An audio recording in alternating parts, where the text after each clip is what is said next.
ঈদটা গেল একটা কাস্টমার আয় না, বসে কি আমার বাইক করে দিব? দোকানে এখন কাস্টমার কম, একটা স্টাফ কমায় দিই। বসে তো এমনি একজনের কাজের থেকে বাদ দিয়ে দেবো, এক কাজ করে এই সুযোগে শুভরে ফাঁসায় দিই।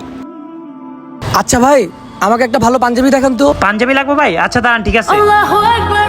আরে আজান দিছে। বড় ভাই আপনি একটু দাঁড়ান, আমি নামাজটা পড়ে এসে আপনার পাঞ্জাবিটা দেই। আচ্ছা ভাই, তুমি একটু পরে যাও, এক কাজ করো, আমার এই মালটা আরো 5 পিস বাড়াই দাও। না না ভাই, পরে যেতে পারবো না, আমি এখনই যাবো। আপনি দরকার হলে অন্য কারো থেকে নেন। এই লোকটার কাছে এই পাঞ্জাবি সেল দিয়ে দিই। ভাই জি ভাই। এদিকে আসেন। ভাই আসেন, আমি আপনার পাঞ্জাবি দিতেছি। কি পাঞ্জাবি লাগবে আপনার? না ভাই, আমার নামাজ পড়তে যাইতে হবো, নামাজ থেকে আইসা আমি নিতেছি। একটা কাস্টমার এলো, এটাও গেল। এক কাজ করি, যায় বসের কাছে শুভরে ফাঁসাইয়া দিই। বস এমনি কাস্টমার নাই, একটা কাস্টমার আইছিল 6টা পাঞ্জাবি নিব, শুভই কাস্টমারটার উল্টাপাল্টা কথা বইলা বাগায়া দিছে। কি তুই যা, ওই আসক তেলে।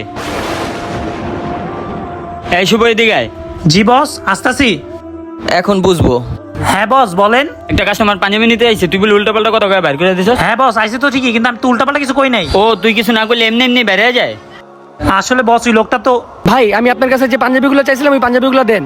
আরে ভাই আপনি বস, উনি এই লোক। ভাই আপনার দোকানে এসে খুব ভালো লাগলো, আপনার দোকানের সেলসম্যানগুলো খুব ইমানদার।